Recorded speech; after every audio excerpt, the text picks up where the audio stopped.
देश में मुन्ना भाई जैसे डॉक्टर हो रहे तैयार। नीट पेपर लीक मामले पर राघव चड्ढा ने छात्रों के भविष्य पर जताई चिंता। नीट यूजीसी 2024 परीक्षा में हुई गड़बड़ियों को लेकर आम आदमी पार्टी के सांसद राघव चड्ढा ने राज्यसभा में मोदी सरकार को घेरा। उन्होंने भारतीय शिक्षा प्रणाली से जुड़ी समस्याओं पर अपनी बात रखी। आप सांसद ने कहा कि लाखों नीट अभ्यर्थी अनियमितताओं के कारण दुखी हैं।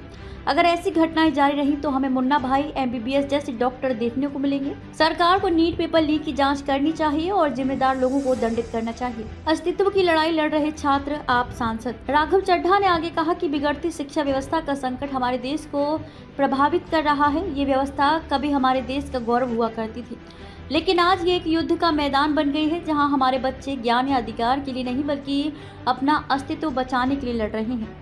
प्रतिस्पर्धा के दबाव में दबते जा रहे छात्र, राघव चड्ढा। आप सांसद ने कहा कि बहुत कम उम्र से ही हमारे छात्रों को कभी ना खत्म होने वाली दौड़ में धकेल दिया जाता है और कुछ नया सीखने की इच्छा एक दूसरे से प्रतिस्पर्धा करने के दबाव से नीचे दब जाती है। क्योंकि बच्चों में सीखने की जिज्ञासा को फलने फूलने देने की जगह हमारी शिक्षा प्रणाली उन्हें ये सिखा रही है कि उनकी योग्यता सिर्फ उनके द्वारा प्राप्त नंबरों, ग्रेड्स या रैंकों से ही मापी जाएगी। नीट पेपर लीक मामले पर सुप्रीम कोर्ट ने क्या कहा, आपको बता दें कि शुक्रवार को सुप्रीम कोर्ट ने भले ही मेडिकल पाठ्यक्रम में प्रवेश की राष्ट्रीय पात्रता सह प्रवेश परीक्षा नीट रद्द कर नए सिरे से परीक्षा कराने का आदेश देने से इनकार कर दिया हो, लेकिन इस वर्ष परीक्षा में हुई गड़बड़ियों के लिए राष्ट्रीय परीक्षा एजेंसी एनटीए को कटघरे में खड़ा किया है। कोर्ट ने नीट को आदेश दिया कि भविष्य में ऐसी गड़बड़ी न हो। कोर्ट ने एनटीए से परीक्षा में हुई गड़बड़ियों को लेकर विभिन्न पहलुओं पर गंभीरता से विचार करके एक प्रोटोकॉल तैयार करने को कहा है। हालांकि कोर्ट ने यह भी कहा कि नीट पेपर लीक एक सिस्टमैटिक फेलियर नहीं है, वहीं लीक का मामला सिर्फ पटना और हजारीबाग तक सीमित है।